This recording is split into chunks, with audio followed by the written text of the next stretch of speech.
Well, better get out my old battle axe because today's episode of Triggered is brought to you by Vikings! War of Clans, a mobile game that harkens back to the classic PC strategy games of the 90s and the early 2000s. If you've never played this game before, now is the perfect time to start because a new version was just launched to rave reviews. Vikings gives you the option to choose your own playstyle. You can dominate the map by destroying cities or hunker down in your own impenetrable fortress. You can even use your diplomacy skills to sort of Game of Thrones your opponents into submission. I personally prefer to build a stronghold and just dare people to try to take it over.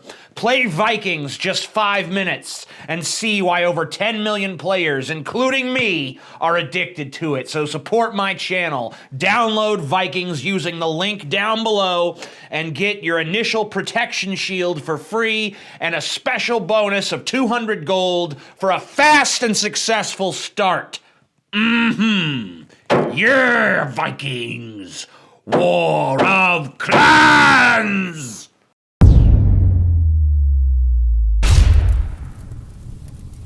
Marilyn Manson was condemned recently by TMZ for his, quote, lack of empathy when he pointed a fake rifle at a crowd in a San Bernardino concert.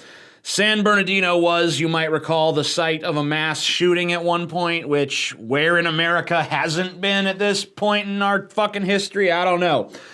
TMZ condemning anyone for lacking empathy is a joke in and of itself. It's like Kanye West accusing someone else of being egotistical. TMZ is made up of the most loathsome array of subhuman fucking gutter snipes to ever crawl from the sewer that is humanity. So they have about as much moral clout as fucking Harvey Weinstein at this point. Is that Steen or Stein? Yeah, whatever, who cares? Manson issued the following statement. In an era where mass shootings have become a near daily occurrence, this was an act of theater in an attempt to make a statement about how easily accessible semi-automatic weapons are and how seeing them has become normalized. My art has always been a reaction to popular culture and my way to make people think about the horrible things that happen in this world. My performance was not meant to be disrespectful or show any insensitivity. The prop microphone I used on stage was handed to me with the approval of a police officer. My empathy goes out to anyone who's been affected by the irresponsibility and reprehensible misuse of real guns. Personally, I think Marilyn Manson should have just used this clip from George Carlin's 1988 HBO special, What Am I Doing in New Jersey, as his official statement. And now they're thinking about banning toy guns, and they're gonna keep the fucking real ones!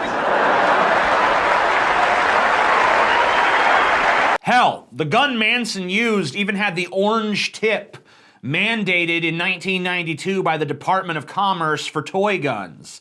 He didn't even have to do that, by the way, because this was the theatrical prop and not a toy, but he clearly did it solely to make sure not to cause panic or alarm in the crowd.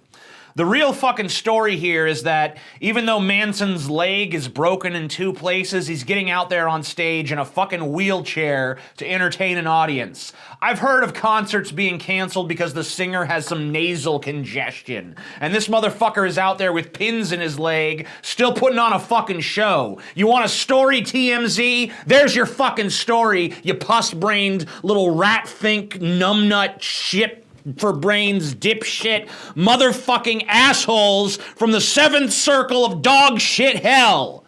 Fuck you, TMZ. If someone ever shoots up the TMZ offices and anyone in this country acts like it's a tragedy, I'm gonna fucking spit on them. Not just because of this, by the way. I'm not just being a Manson fanboy here. I legitimately have a strong and powerful hatred of TMZ and people who fucking get into that sort of superficial horse shit and act like it's actually fucking important. So you guys heard about these gay lions? How am I gonna light this damn cigarette? Cigarette-y goodness. You heard about these fucking gay lions over there in Kenya? Apparently 2 male lions were spotted fucking and cuddling over there in Kenya, and a repressed homosexual man named Ezekiel Matua has made some seriously ludicrous statements about the whole thing. First, he insisted the gay lions must have learned it from homosexual tourists. So this guy who calls himself a doctor, I looked it up, his PhD is in communications. Oh yeah, that's cute. He believes the following narrative. Gay tourists came to Kenya, had some butt sex in front of the 2 male lions, and the lions saw it and said, hey, that looks like fun, let's try that. That hypothesis is beyond fucking ludicrous. The flat earth theory has more credibility than that nonsense. But he's not done being ridiculous, ladies and gentlemen. Oh no, he also said this.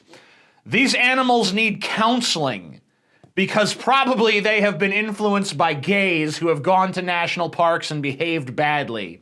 I don't know. They must have copied it somewhere, or it is demonic because these animals do not watch movies.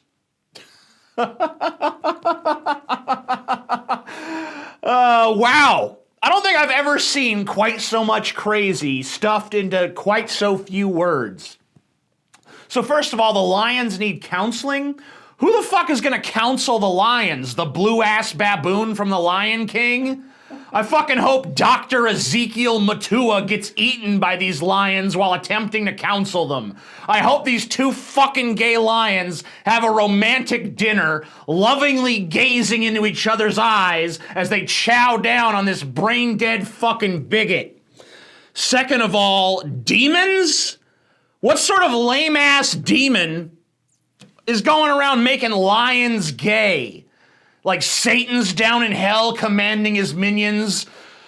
Zog Moxeth the Defiler, go forth to the Earth Realm and get Simba to buttfuck Aslan. For I have been reading too much weird furry fan fiction online. And Zog Moxeth is like, but your unholiness, would not my time be better spent corrupting the souls of mankind? And Satan's like, you have your orders, Zog Moxeth. I am the Lord of Darkness. My will is law. And it is my will that male lions get it on so that I may watch and masturbate my hefty red penis. Now go forth and do as you have been commanded, or I will consign you to the river of 1,000,000,000 lamentations for the rest of time. Third of all, that's right, it keeps going. Third of all, you gotta love that Dr. Matua actually felt the need to state that lions don't watch TV, which not only is a no fucking shit statement, but it also implies that TV is what makes people gay, as if homosexuality was something that never existed until TV. Like for the first 250,000 years of humanity, never once did it occur to one man to stick his dick in another man's butt. But then TV was invented, and it just flipped the fucking gay switch in their heads. I mean, like, can't you just see it? The idyllic 1950s family, innocent and pure, until they bring in their brand new 12-inch television set, and they watch the classic I Love Lucy job switching episode, and it destroys their notion of female and male gender roles and leads the boys to like boys and the girls to like girls. And ever since then, it's just been a fucking pandemic of sodomy. Thanks, TV! You ruined the nuclear family, and you make Dr. Matua cry almost as much as the burly men he pays to fuck him in the ass every fucking night.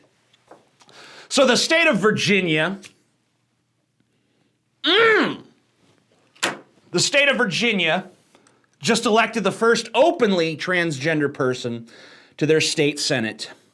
A Democrat named Danica Rome. I think it's pronounced Rome. It might be pronounced Roem. I don't know. The thing I love about this story is that she didn't win by pushing how progressive it would be for people to vote for her because she's trans. She won by doing extensive polling of the constituency and seeing what their top issue was, which was apparently traffic. And she ran her campaign around that issue. I hope that this is a message to the left in this country. Don't build your movement around identity politics. Build it around populism. Let people know that you embrace all sorts of identities, but don't be defined by those identities. And the really fucking beautiful thing is that the guy she beat was a 13-term overtly homophobic piece of subhuman shit who openly and proudly said, yes, I'm a homophobe. So congratulations to Danica for her victory, but now it's time for her to deliver on her promise and do something about the traffic issues that voters fucking elected her for, and I wish her the best of luck. So here's something fun.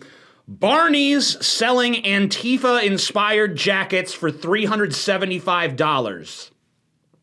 Yeah, because nothing says, let's take down these capitalist pigs, like paying $400 for a fucking jacket that's made to look like you bought it at Goodwill and then wrote all over it. Sure, you could actually go to Goodwill and find a jacket and do that, but then you'd actually have to rub elbows with the lower class. And we know that these Antifa fucks are all spoiled rich kids who only pay lip service to the lower class and don't actually want to fucking be part of it. This is the reason why I love capitalism, though. It successfully turns even those who oppose it into just yet another demographic to sell shit to. A capitalist will sell you a shirt that says, "Down with capitalism," for the biggest fucking markup that he or she can get away with, and you'll fucking buy it because you're fucking stupid. That's why Che Guevara is one of the biggest pieces of mass merchandise of all time. Every time you see a Che shirt, it's actually shitting on everything that Che believed. And that's sort of beautiful. At least it is to me. You know what else is beautiful? Subscribing to this channel, giving this video a thumbs up, buying my t-shirts, supporting me on Patreon, and sharing this video with your friends and your family, and most of all, your enemies. I'm TJ Kirk. Peace the fuck out. Capitalist pig, TJ. Damn right!